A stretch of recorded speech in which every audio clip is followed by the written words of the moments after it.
पहले तो मैं आप सबका धन्यवाद करता हूं कि आप यहां आए और ऐसे माहौल में आए जिसकी सूचना कोई भी महापुरुष नहीं बनता। महापुरुष बनने के लिए अपना सुख चैन त्यागना पड़ता, अन्याय अत्याचार जुल्म जाति सहनी पड़ती है, उनका मुकाबला करना पड़ता है, तकलीफें सहनी पड़ती है और अपने जीवन को समाज के नाम समर्पित करना पड़ता है। और व्यक्ति के जाने के बाद समाज निर्धारित करता है कि वो महापुरुष था या कोई आम आदमी था। आदमी 100 अच्छे काम करे, एक गलती कर दे, वहीं समाज उसको छोड़ देता है। मैं गुरु घासीदास जी की पावन इस धरती पर पुनः आप सबका अभिनंदन वंदन, जय भीम आप सब लोगों को करता हूं। मैं पिछली बार आया था जांजगीर चांपा में और मैंने आपको विश्वास दिलाया था कि हम जहां लड़े हैं लोकसभा का चुनाव, वहां हम लगभग 1.5 लाख वोटों से लोकसभा का चुनाव जीत रहे। आप मेरी रिकॉर्डिंग उठा के चेक करवा लो। मैं कह के गया था कि 1.5 लाख वोटों से जीतेंगे और 1.5 लाख से ज्यादा वोटों से जीते हैं। और मगर मुझे भरोसा था कि जांजगीर चांपा के लोग भी हिम्मत जुटाएंगे, लेकिन आप लोग नहीं जुटा पाए, कोई बात नहीं। लेकिन आज जब मैं यहां आया हूं तो मेरे मन में कोई चुनावी बात नहीं, मेरे मन में कोई स्वागत की बात भी नहीं। मेरे मन में तकलीफ है कि मुझे आपके बीच बहुत पहले आ जाना चाहिए था, लेकिन मैं क्या करूं। आपने जो जिम्मेदारी देके मुझे भेजा है पार्लियामेंट में, वो पार्लियामेंट का सेशन कल खत्म हुआ और कल सेशन खत्म हुआ। आज आपका भाई चंद्रशेखर आजाद आपके बीच में है। मैं सुबह 4 बजे उठ के चला था कि मुझे आपके बीच में जाना। मेरा आपका वोट का रिश्ता नहीं है, मेरा आपका खून का रिश्ता है, मेरा आपका विचारों का रिश्ता है, मेरा आपका संघर्ष का रिश्ता है, मेरा आपका दर्द का रिश्ता है। और उस दर्द के रिश्ते के नाते आपका भाई मुझे यहां की घटना के बारे में पता लगा और आज मेरे माध्यम से देश और दुनिया में बैठे हमारे लोग जानेंगे कि सतनामी क्या है। ये भी जानेंगे कि यहां जो हुआ वो कैसे हुआ और ये भी जानेंगे कि आज के बाद जो यहां होगा उसके बाद क्या होगा, ये भी जानेंगे। मेरी बात को आप लोग याद रखें। पहले जानिए दुनिया में रहने वाले लोगों कि बहुत लंबे समय पहले गुरु घासीदास जी ने मन का एक समान, मानव मानव एक समान का नारा देके और टूटे हुए बिखरे हुए समाज को जोड़ने के लिए इस सतनामी पंथ की नींव रखी। और ये एक ऐसा पंथ है जो सिर्फ प्रेम की भाषा समझता है, जो सिर्फ प्रेम करता है, सम्मान करता है, जिनका झंडा भी सफेद रंग का है और सफेद रंग जो निशानी है वो अहिंसा की निशानी है, वो निशानी है भाईचारे की। तो छत्तीसगढ़, पहले मध्य प्रदेश का हिस्सा रहने वाला छत्तीसगढ़, जिसकी पहचान सतनामी समाज से है, वो सतनामी समाज जो अपने दम पे यहां जुल्म जाति अन्याय अत्याचार के खिलाफ लड़कर और अपनी पहचान के साथ आगे बढ़ रहा है, जिसने देश में दुनिया में अपना झंडा डंडा बुलंद किया, अपना नाम कमाया, इस छत्तीसगढ़ का नाम रोशन किया, यह है सतनामी समाज। और बड़ौदा बाजार में जो हुआ वो एक दिन की घटना नहीं है। बड़ौदा बाजार में जो हुआ वो बार बार जो हमारे जैत स्तंभ को, हमारी आस्था को, हमारे सम्मान को जो अपमानित करने का काम किया, हमें पीड़ा देने का काम किया, जिसके बाद हमने ज्ञापन देकर सरकार से मांग की कि इसकी सीबीआई जांच करा दो, क्योंकि ये जैत स्तंभ को नोचना, उसको काटना सामान्य घटना नहीं है। इसके पीछे किसी का दिमाग है, कोई षड्यंत्र है, कोई जानबूझ के किसी बड़ी घटना को अंजाम देना चाहता है। ये एक सोची समझी साजिश है। लेकिन महीने भर के समय के बाद भी इतने बड़े समाज की आस्था को अपमानित होने दिया गया और 3-4 लोगों को पकड़ के जिनको ये भी नहीं पता कि जैत स्तंभ क्या होता है, सतनामी समाज क्या है, गुरु घासीदास के विचार क्या है, जो इस प्रदेश के रहने वाले भी नहीं है, उनको गिरफ्तार करके खाना पूर्ति करके जेल भेज दिया जाता है, सिर्फ और सिर्फ हमारी भावना आद करने के लिए। और मैं अपने सतनामी समाज को जानता हूं, वो कभी हिंसा के रास्ते में नहीं जा सकता। मैं जानता हूं कभी हिंसा का रास्ता अख्तियार नहीं करता। अगर वो हिंसा का रास्ता अख्तियार करने वाला समाज होता तो इनकी तरफ आंख उठाने वाला व्यक्ति छत्तीसगढ़ में दिखाई नहीं देता। मैं अपने समाज की ताकत को जानता हूं। लेकिन ये तो संविधान को मानने वाले लोग हैं, ये तो गुरु घासीदास को मानने वाले लोग हैं, ये तो बाबा साहब अम्बेडकर को मानने वाले लोग हैं, ये तो माननीय काशीराम साहब को मानने वाले लोग हैं। ये कभी हिंसा का सहारा नहीं लेते। ये तो जिस दिन इकट्ठा हुए थे अपनी बात को कहने के लिए इकट्ठा हुए थे, लेकिन इनकी भीड़ में जिन असामाजिक तत्वों ने इस घटना को अंजाम दिया, जिन्होंने जानबूझ के उस षड्यंत्र को हवा दी और इस समाज की आस्था को चोट पहुंचाते हुए और इस समाज को बदनाम करने के लिए पूरी दुनिया में जिस तरह का षड्यंत्र किया और जिस तरह की घटना को अंजाम दिया, सरकार ने उसकी तह में जाना सही नहीं समझा और सरकार ने निर्दोष सतनामी लोगों को टारगेट कर करके, जो इस समाज के निकले हुए लोग हैं, जो समाज में फैली हुई कुरीतियों को दूर करने और गुरु घासीदास जी के विचारों को दुनिया में पहुंचाने का काम कर रहे हैं, जानबूझ के टारगेट करके उन्हीं लोगों को जेल भेजने का काम किया। और जेल भी ऐसे नहीं भेजा, दुनिया में रहने वाले लोगों सुनो, जेल भी ऐसे नहीं भेजा, उनकी खाल नोच नोच के, लाठियों से पीट पीट के, उनको जूतों से पीट पीट के, उनको बेइज्जत करके उनके हाथ पैर तोड़ के जेल भेजा। और आज मेरे भाई, मेरा परिवार जेलों में सड़ रहा है। ये इस सरकार और सरकार के निकम्मे प्रशासन की देन है। क्या इस प्रशासन को नहीं पता था इनका एलआईयू का फेलियर है, इनके इंटेलिजेंस का फेलियर है? इनको नहीं पता था। आज तो इनको पता था कितने लोग आएंगे।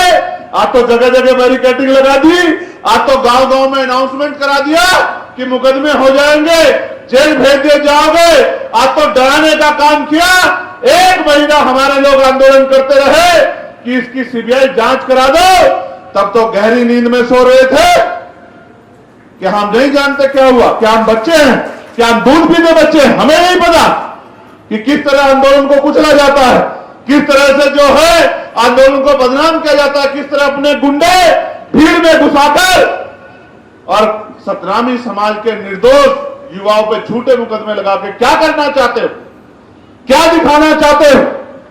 आपको क्या लगता है कि डर जाएंगे? आपको क्या लगता है छिप जाएंगे? आदमी एक बार पैदा होता है, एक बार मरता है। याद रखना सरकार के लोगों, एक बार के बाद दोबारा नहीं मरता और एक बार के बाद दोबारा पैदा नहीं होता। मैं आपसे भी कहना चाहता हूं, बुजदिल तो नहीं हो, बहादुर लोग हो। क्या हो गया तुम्हें? किस बात से डर रहे हो? जेल तो क्रांतिकारियों का गहना होती है। और इतिहास याद करो, ये मुल्क जब आजादी पाया तो कितने लोगों ने शहादत दी, कितने क्रांतिकारियों ने शहादत दी, कितने लोगों ने जेल काटी। किस चीज से डर रहे हो? मैं तुम्हारे सामने खड़ा हूं चंद्रशेखर आजाद, जिसने दिल्ली की तिहाड़ भी 2-2 बार काटी और 16-16 महीने जेल काटी, जिसके शरीर में जितनी हड्डियां नहीं उतनी लाठियों से उसको पीटा गया, पैरों के नखून खींच लिए गए, दांत तोड़ दिए गए, रीढ़ की हड्डी में गैप कर दिया गया, फिर भी नहीं मरा। क्योंकि संघर्ष करने वाला व्यक्ति मरता नहीं है, संघर्ष करने वाला अमर होता है और उसके जाने के बाद दुनिया उसको याद रखती है। आज हमारे प्रदेश अध्यक्ष राजकुमार जांगड़े जी यहां नहीं है।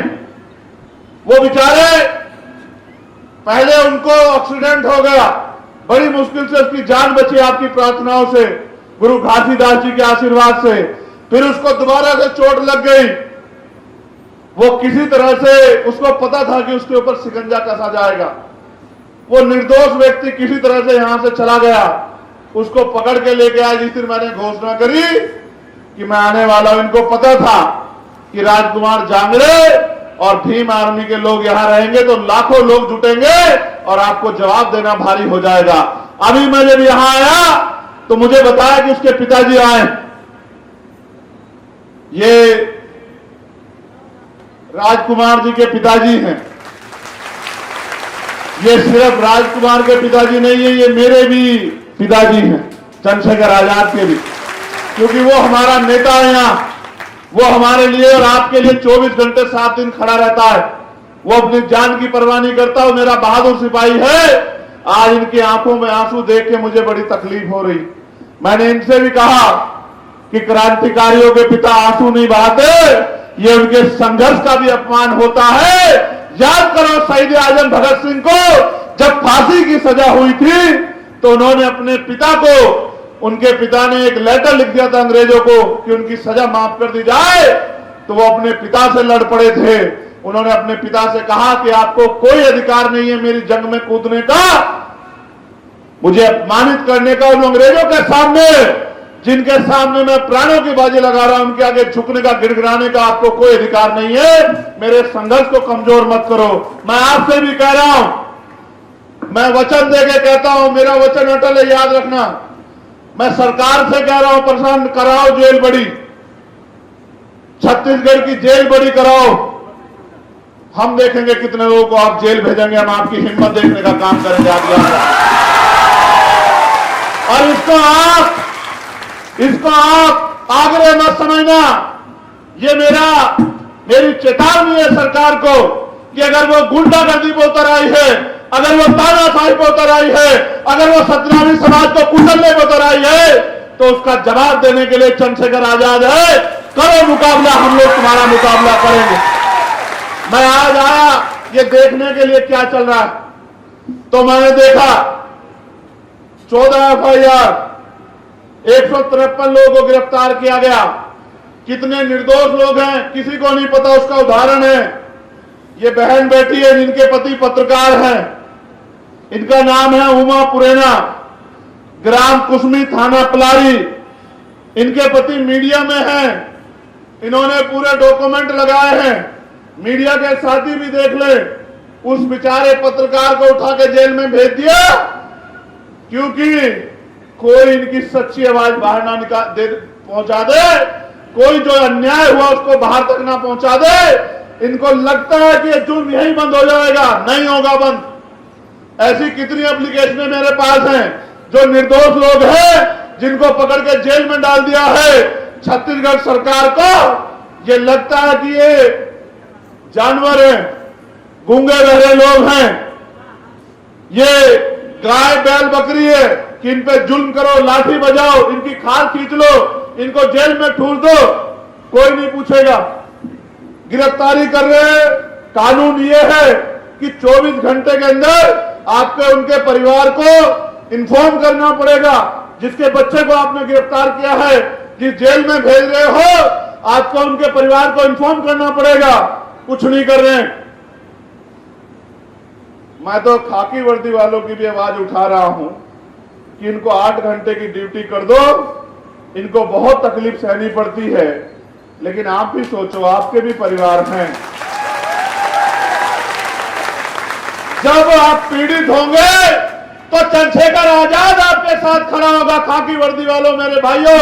लेकिन जब आप जुल्म करोगे तो ये सत्ता आपको नहीं बचा पाएगी। मेरी बात को याद रखना। सुप्रीम कोर्ट तक खींच के ले चलूंगा, सुप्रीम कोर्ट तक खींच के ले चलूंगा, बताऊंगा किस तरह कानून की धज्जियां उड़ाई जाती है। याद रखना मेरे लोगों, मैं वचन देके कह रहा हूं, एक अधिकारी को नहीं छोड़ेंगे जिसने संविधान का उल्लंघन किया, कानून का उल्लंघन किया। याद रखना, मरे हुए लोग नहीं है, सड़कों पे नहीं है, हम पार्लियामेंट में भी है। और वचन देके कहता हूं, जिस दिन दोबारा सेशन चलेगा इसी महीने में, सबसे पहले यही मुद्दा सदन में उठेगा और सरकार से जवाब मांगा जाएगा कि ये जो वर्दी पहने लोग हैं, जो हमारी तनख्वाह, हमारे पैसे से तनख्वाह पाते हैं, इनको सरकार हम पे जुल्म करने के लिए क्यों यूज कर रही है? क्या कानून नहीं जानते हो? क्या आपको नहीं पता है कि जिन परिवारों के बच्चों को आपने उठाया इन्फॉर्म करना पड़ेगा? क्या आपको नहीं पता है कि निर्दोषों को जेल नहीं भेज सकते हैं? क्या आपको नहीं पता है कि जानबूझ के कितने बड़े समाज को नहीं कुचल सकते हैं, उनकी भावनाओं को नहीं कुचल सकते हैं? क्या क्या नहीं पता? आपको सब पता है। लेकिन आप सत्ता के आगे कमजोर पड़ गए हो। मैं आपको बल देने के लिए आया हूं कि घबराओ मत पुलिस के साथियों, मैं आपके साथ हूं, ईमानदारी से काम करो। लेकिन याद रखो, आपके भी परिवार हैं। कल जब अपने बच्चों में जाओगे तो कैसे उनसे आंखें मिलाओगे? जब किसी गरीब के बच्चे को, निर्दोष को पीट पीट के जेल भेजोगे, कैसे आंख मिलाओगे? सोचो, यही प्रदेश होगा। कल आपके बच्चे से कोई गलती हो जाए या ना भी गलती हो और उसके साथ ऐसा जुल्म हो, कैसे बर्दाश्त करोगे? आप भी तो पिता। क्या अपने बच्चों पे होते जुल्म को बर्दाश्त कर पाओगे? खाल खींच रहे हो मेरे लोग। ऐसा लगता है कि उनका कोई वाली वारिस नहीं है, उनका कोई भाई नहीं है, उनका कोई परिवार नहीं है, उनके लिए लड़ने वाला कोई नहीं है। हो सकता है छत्तीसगढ़ के नेता आंख मीच सकते हैं, लेकिन दिल्ली में बैठे हम लोग आंख नहीं मीच सकते। मेरी बात को याद रखना। आपको शायद नहीं पता कि जिन भीम आर्मी के लोगों को आपने बंद किया है, इसे 21 जुलाई में भीम आर्मी की स्थापना हुई थी। आपको नहीं पता है? ये महीना हमारा है, ये हमारा महीना है। पिछले साल इसी महीने में हमने 5 लाख लोग दिल्ली में जुटाए थे, और इस बार भी अगर आप आतंक करोगे तो 10 लाख लोग हम लोग दिल्ली में जुटाएंगे। जब आपके सम्माननीय मुख्यमंत्री दिल्ली आएंगे, हम उनका स्वागत करेंगे। हम यहां से जब जाएंगे तो देश के गृह मंत्री जी को भी अवगत कराएंगे कि उनकी सरकार वहां क्या कर रही है, उनकी सरकार वहां किस तरह जुल्म कर रही है। और अगर वो भी हमारी बात नहीं सुनेंगे तो सड़कें सुनेंगे हमारी बात, क्योंकि हम भीम आर्मी आजाद समाज पार्टी को ताकत को जानते हैं। और हम ये भी जानते हैं कि ये लोकतंत्र है। लोकतंत्र में जिनके पास लोग होते हैं उनकी सुनवाई तानाशाह को भी करनी पड़ती है। आप ये बताओ, ऐसा क्या हुआ कि एसपी दफ्तर में आग लगी और सिर्फ आबकारी की फाइल ही चली? ऐसा क्या हुआ? बाहर आग नहीं लगी और अंदर आग लग गई। ऐसा तो नहीं कि दफ्तर में बैठ के कोई आदमी आग लगा रहा हो। ऐसा तो नहीं कि दफ्तर में बैठ के कोई आग लगा रहा हो, अपने किसी माफिया साथी को बचा रहा हो, किसी की मदद कर रहा हो, किसी को जेल जाने से बचा रहा हो, किसी से कुछ सुविधा लाभ लेकर गरीबों के बच्चों को फंसा रहा हो। ऐसा तो नहीं है। कहां था इंटेलिजेंस, कहां था एलआईयू, कहां थी पुलिस, कहां था प्रशासन? इतने लोग आए थे, क्यों नहीं बात करी? जिलाधिकारी मौके पे क्यों नहीं पहुंचा? आज इतनी फोर्स लगाई है, अगर इतनी फोर्स लगाई होती तो पत्ता भी नहीं हिलता। और इतने लोग यहां हैं, बताओ पत्ता कहां हिल रहा है? इनमें से कौन ऐसा है जो किसी को बुरा कह रहा है? लेकिन बुरा तो उस दिन भी नहीं कह रहा था। ये तो सत्ता और विपक्ष की मिली भगत थी, जिसमें मेरे लोग पिस गए। जो बेचारे गुरु घासीदास जी के सम्मान में, जो सतनामी समाज के सम्मान में गए थे, वो बेचारे पिस गए। और वो नौजवान पिस गया जो समाज को परिवार से भी बड़ा मानकर एडी चोटी का जोड़ लगाकर पूरे प्रदेश में जुल्म जाति के खिलाफ लड़ रहा है। मैं समझता हूं क्योंकि हम सत्ता के खिलाफ मजबूती से लड़ रहे हैं, इसलिए जानबूझ के हमारी लड़ाई को कमजोर करने के लिए हमारे नेताओं को टारगेट किया गया है। विश्वास करो, सबसे ऊपर है कानून और कानून से ऊपर है संविधान। कोई संविधान से बाहर नहीं है। अगर मुख्यमंत्री अपराध करेंगे तो कानून उनको भी सजा देगा, और अगर गृह मंत्री अपराध करेंगे तो कानून उनको भी सजा देगा। सतनामी समाज था, सतनामी समाज है, और सतनामी समाज अनंत अनंत तक रहेगा। ये गलतफहमी अपने दिल में मत रखना। मैं आज राज्यपाल जी से भी मिला था, मैंने उनको भी ज्ञापन दिया। उन्होंने मुझसे कहा कि भाई घटना बड़ी चिंताजनक है, दफ्तर में आग लगी है। तो मैंने कहा तो आग लगाने वालों को गिरफ्तार करो, आग बुझाने वालों को गिरफ्तार मत करो। मैं तो आपसे कह रहा हूं, जिसने आग लगाई है आप सीबीआई जांच कराओ उस घटना की, उस पर कड़ी से कड़ी कार्रवाई करो। लेकिन जिन लोगों ने अपने सम्मान, आत्मसम्मान की लड़ाई लड़ने के लिए जो वहां गए थे, उन लोगों पर झूठे मुकदमे लगाकर जेल में डालने का या उनको उनकी हिम्मत को तोड़ने का काम मत करो। मैं उनको ज्ञापन दे के आया हूं और मैं फिर आपसे कह रहा हूं, क्या आपको लगता है हम लोग कमजोर हैं? दोनों हाथ उठा के बताओ कि आपको लगता है हम लोग कमजोर हैं? हम चुप इसलिए है, हम ये जुल्म इसलिए सह रहे हैं। मैंने वीडियो ट्वीट की थी, यही सब बहादुर लोग थे, अलग अलग वर्दी वाले लोग जो लातों से पीट रहे थे। वकील हैं हम, कितने मेडिकल हैं आपके पास? कितने लोगों पे 307 लगाई? कितने लोगों को चोट आई? एक आदमी को चोट लगी, 10 आदमी को चोट लगी, 100 लोगों ने चोट मारी कि 307 का मुकदमा दर्ज कर दिया। और आप लोगों ने जो किया, आपकी वीडियो एविडेंस नहीं है क्या कि आप जूतों से पीट रहे, गिरा गिरा के लाठियों से पीट रहे? आपको किसने हक दिया पीटने का? पुलिस का काम पीटना कब से हो गया? किसने अधिकार दिया? कौन से एक्ट में लिखा कि पुलिस पीटेगी? गुंडागर्दी करते, गुंडागर्दी करोगे, जुल्म करोगे, लगता है इनका कोई इनकी आवाज उठाने वाला नहीं है। गलत है, गलत तो गलत कहना सीखो। और संविधान की शपथ लेके आपने जब ये नौकरी ज्वाइन की थी तो याद करो, किसी नेता ने कहीं से नहीं मिली नौकरी, आपके संघर्ष से मिली है। और आज इतना जमीन मर गया कि आंखें बंद करके जुल्म कर रहे। याद रखना, यहां जुल्म कर लोगे, लेकिन यहां से ऊपर भी एक अदालत है, उस कुदरत की अदालत जो सब देख रही है। आपके किए हुए कार्य उस कुदरत को दिखते हैं।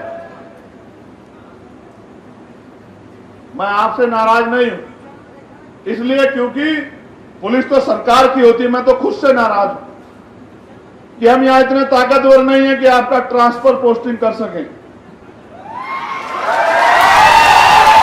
हम यहां इतने ताकतवर नहीं कि आपको सस्पेंड कर सकें।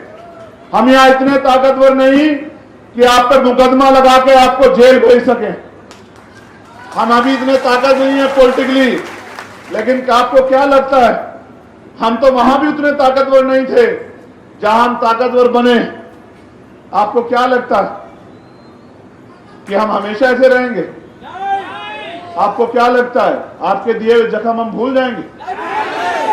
नहीं, बिल्कुल नहीं भूलेंगे। हम अपनी पीठ पे पड़ी लाठी को भूल सकते हैं, लेकिन अपने समाज की पीठ पे पड़ी लाठी को कभी नहीं भूल सकते। मेरी बात को आप याद रखना।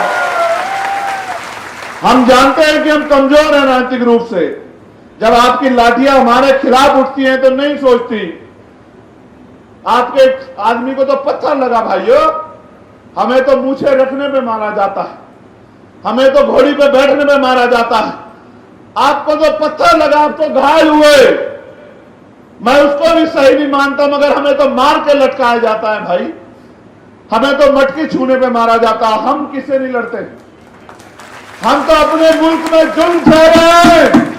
करोड़ों की आबादी होने के बाद भी इस देश का दलित, पिछड़ा, आदिवासी और अन्य धार्मिक अल्पसंख्यक जुल्म सह रहे हैं। हमारी मॉब लिंचिंग होती है भाई, हमें मारा जाता है, दाढ़ी रखने पे, टोपी पहनने पे मारा जाता है, हमें आवाज उठाने पे मारा जाता है।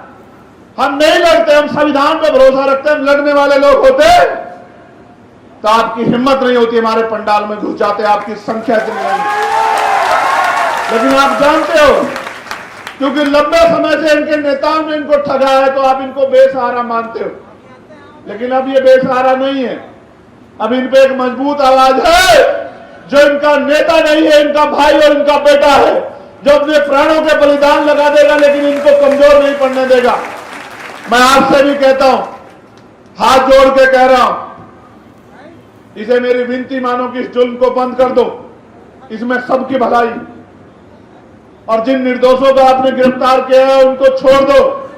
बिना शर्त के, इसमें सबकी भलाई है, वरना फिर आंदोलन होंगे।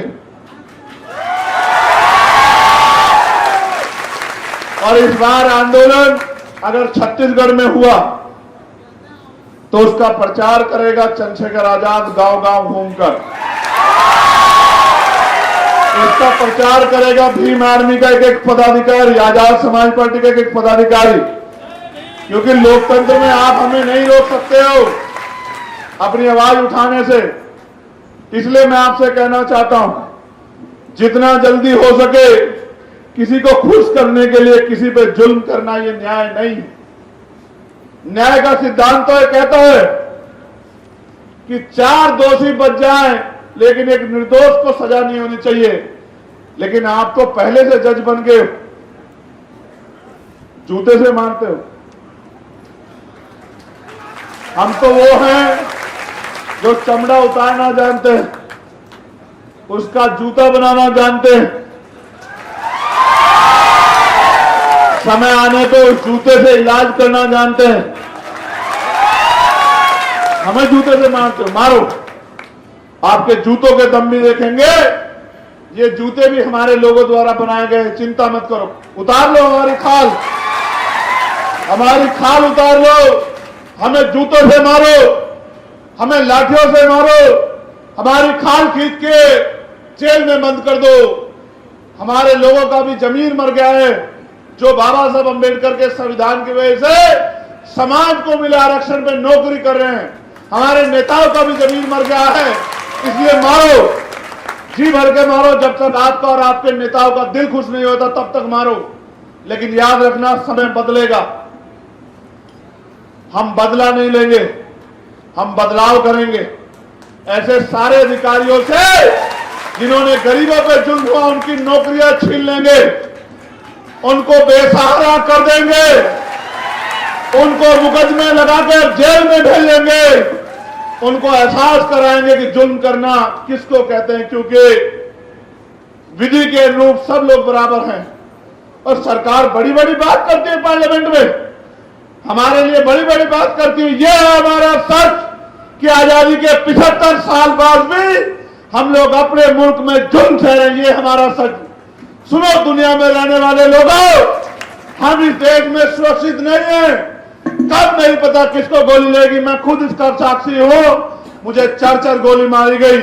दुनिया में रहने वाले लोगों सुनो, हमें हमारे जुल्म देश में जानवरों की तरह मारा जा रहा है, क्योंकि हमारे नेताओं ने हमसे धोखा कर लिया और शासन प्रशासन और सत्ता में बैठे लोग हमें इंसान मानने को तैयार नहीं। मैं आपसे भी कहता हूं, कितने लोगों को जेल भेजेगी सरकार? जितना डरोगे उतना दबोगे, जितना डरोगे उतने सताए जाओगे। सामना करो, जाओ जेल के सामने जाके खड़े हो जाओ, जाओ थानों के सामने जाके खड़े हो जाओ और कहो कि हमें भेजो जेल। जब वो तुम्हारे भाइयों को जेल भेज रहे हैं तो तुम्हें भी जेल जाना चाहिए, घर में नहीं बैठना चाहिए। घर का एक बेटा अगर जेल चला गया तो दूसरे को तैयार होना चाहिए।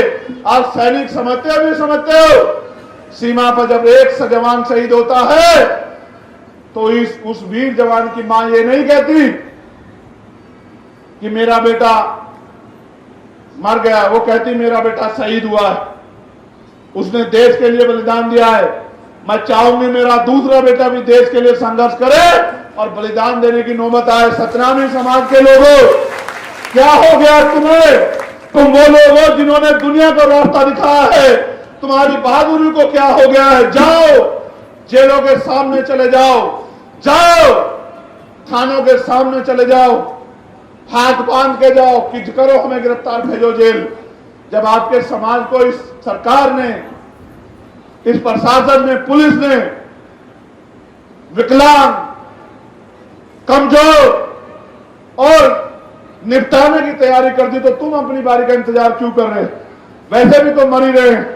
अगर मरे तो समाज के लिए लड़ते मरे, क्या बुराई है? समाज वर्षों वर्षों तक याद रखेगा कि हमारे समाज में कोई बहादुर व्यक्ति पैदा हुआ था। जाओ उस मां से पूछो, ये जो बेटी है, ये हमारी छोटी बहन, ये उमा, मुख्यमंत्री जवाब दो, एक निर्दोष को जेल भेज दिया।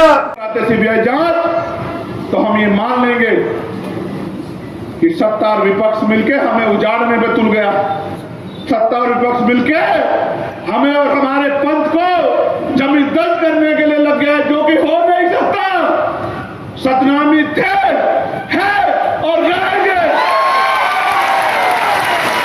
आपने आयोग बनाया कि 3 महीने में जांच रिपोर्ट देंगे, तो बिना जांच रिपोर्ट आए क्यों भेज रहे हो जेल? क्यों निर्दोषों को बलि चढ़ा रहे हो? यह अन्याय, और अन्याय करने वाले से अन्याय सहने वाला दोषी होता है। ये बाबा साहब ने कहा है कि अन्याय करने वाले से अन्याय सहने वाला दोषी होता है। करो भी आर्मी के लोगों पे जुल्म, जो बचे हुए हैं, जिनकी लिस्ट बनाई है तुम्हारे नेताओं ने दिए बना के, उनको जेल भेज दो। करेंगे तुमसे मुकाबला, और ऐसा मुकाबला करेंगे संख्या के आधार पे कि ये आंदोलन तुम्हें जीवन भर याद रहेगा। मेरी बात को भी याद रखना जब तक रहोगे।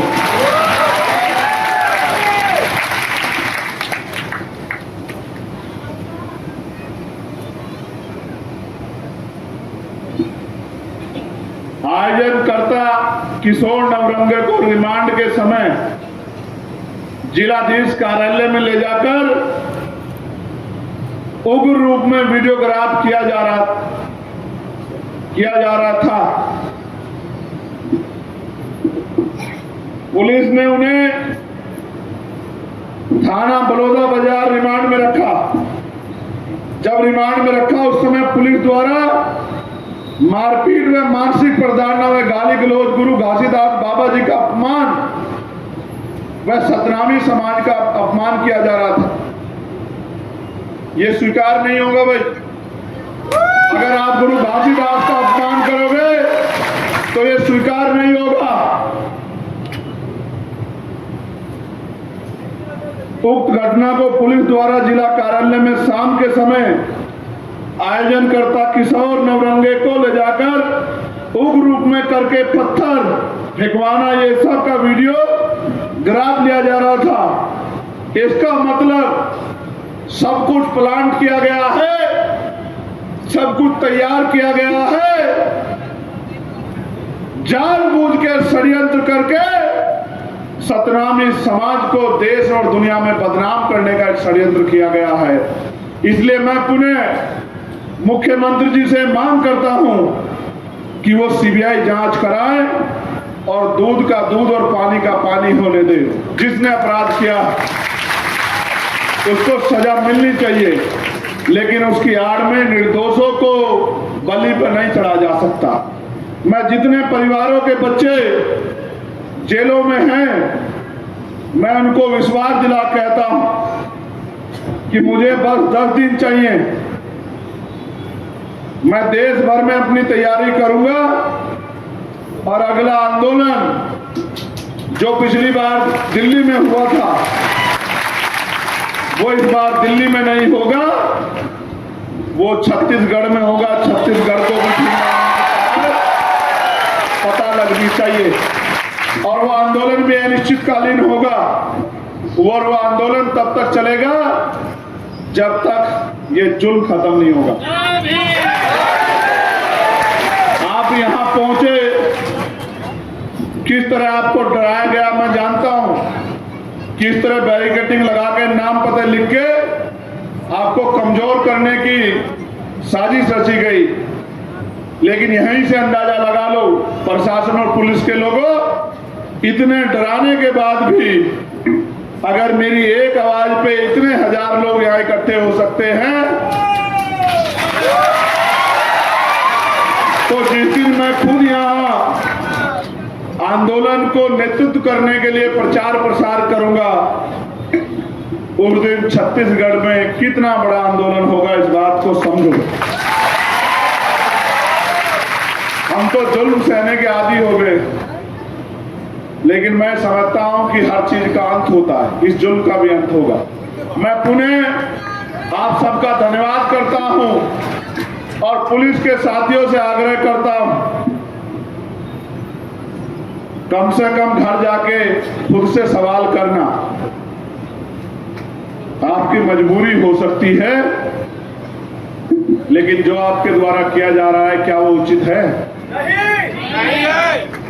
मैं आप सबका, जितने साथी आप पहुंचे उनका धन्यवाद करता हूं और उनसे एक आग्रह करता हूं, जिस शांतिपूर्वक तरीके से आप लोग आए थे उसी शांतिपूर्वक तरीके से अपने अपने घर पहुंचना। और अगर कोई भी परेशानी आपको आए, कोई निर्दोष होते हुए पुलिस का कोई व्यक्ति आपको परेशान करे, तो आपके परिवार को तत्काल जिले में जिन लोगों के नंबर हम लोग कल तक देंगे उन लोगों को सूचित करना है। और मैं अपने वकील साथियों को कहूंगा अगर वो इसकी जिम्मेदारी उठा लें और अपने अपने नंबर दे दे। आपको परेशानी होगी क्योंकि बहुत फोन आएंगे आपके पास, लेकिन मैं आपकी बहादुरी की भी दाद देता हूं कि आप बिना स्वार्थ के इस लड़ाई को लड़ रहे हैं। मैं इन वकील साथियों का भी धन्यवाद देता हूं। आप ध्यान से यहां जाओ। ऐसा नहीं है कि सब लोग टिकाऊ हैं, समाज में कुछ लोग टिकाऊ भी हैं, ये उनमें से एक टीम है। मैं आप सबसे कहूंगा कि इस कागज पे अपने नंबर लिख के दे दो, तो मैं समाज को दे दूं। जहां भी कहीं गिरफ्तारी हुई हो और जिसकी भी जानकारी ना हो वो तत्काल सूचित कर दे 1 घंटे के बाद, जिससे कि उनकी जानकारी इकट्ठा की जा सके। और अगर उनको चोट लगी है तो कोर्ट में जाकर हम जो है उनका मेडिकल करा के, और जिन्होंने ये पुलिस हो, सरकार के गुंडे हो या एडमिनिस्ट्रेशन हो, जिन्होंने हमारे भाइयों को चोट मारी है, उन पे मुकदमे दर्ज करवा के, हाल तो मुकदमे तो दर्ज होंगे। मैं तो ये सोचता हूं कि आपको बचाएगा कौन, क्योंकि सत्ता भी बदलेगी और जो अपराध आपने किया उस पे अपराध अनुसार कार्रवाई भी होगी, मुकदमे भी दर्ज होंगे। तब आपको जवाब देना पड़ेगा, तब आप देखना कि आपके पक्ष में कौन खड़ा होता है। मैं आपका पुनः धन्यवाद करता हूं और बहादुर लोगों से कहता हूं, तैयार हो जाओ। छत्तीसगढ़ में मान सम्मान के लिए मैंने नारा तो सुना था कि छत्तीसगढ़िया सबसे बढ़िया, मैंने नारा तो सुना था, लेकिन मैं कहता हूं तैयार हो जाओ। आज से मैं बहुत जल्द आपको तारीख दूंगा। ऐतिहासिक आंदोलन होना चाहिए जिसकी गूंज देश और दुनिया में सुनाई दे। और मैं जाते ही कल या परसों में ही देश के गृह मंत्री जी से भी मिलने का काम करूंगा और यहाँ जो जुल्म हो रहा है उन्हीं की सरकार में ये उनके आगे रखने का काम करूंगा। और जैसा मैंने कहा कि अगर वो नहीं सुनेंगे तो फिर लड़ाई सड़कों पे लड़ी जाएगी, फिर मैं उसकी तैयारी करूंगा। बहुत बहुत धन्यवाद। अब आप नंबर सुन लो, अपने फोन में नोट कर लो। जिनके परिवार के लोग जेल चले गए, जिनको जबरन जेल भेजने का प्रयास किया जाएगा या किया जा